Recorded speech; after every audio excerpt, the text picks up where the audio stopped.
Boy panalian nganak katang chatlay na vel ngay naghi kapwang velay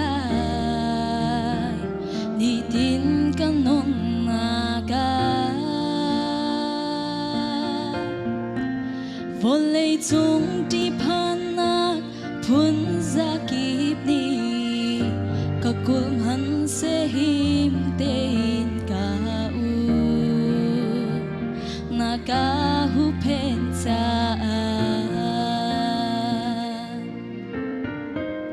boy panalian nganak katang chatlay na vel ngay naghi kapwang velay ni tin kanon naga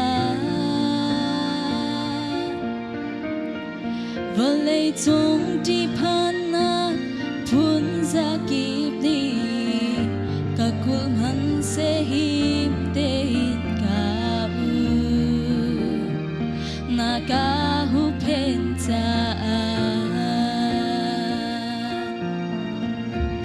boy pa katonak na si kasay zong dilak ngay tu kay mami suan hitukin nakado boy pa nam haya kunin kakatsamtana nangam nakit kanonak akan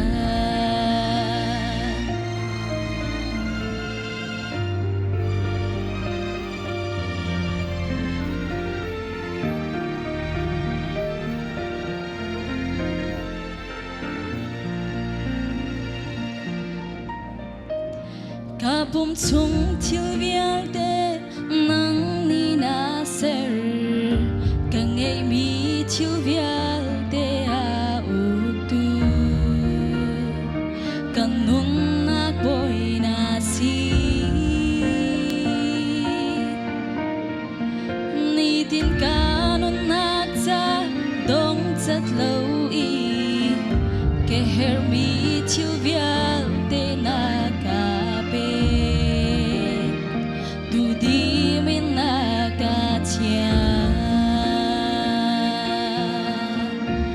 boy pa katonak na si kasay zong dilak ngay tu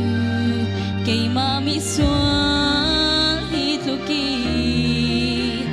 nakado boy pa nam haya kunin kakatsamtana nakin kanonak akan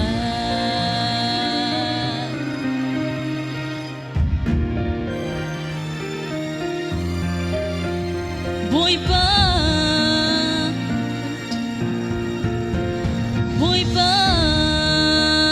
katonak na si kasay zong dilak ngay tu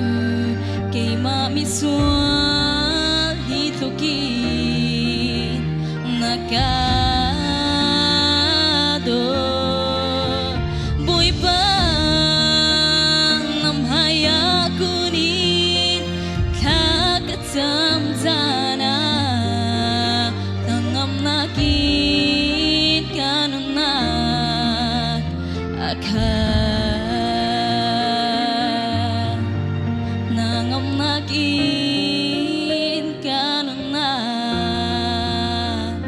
akan. May panis panak sa kose.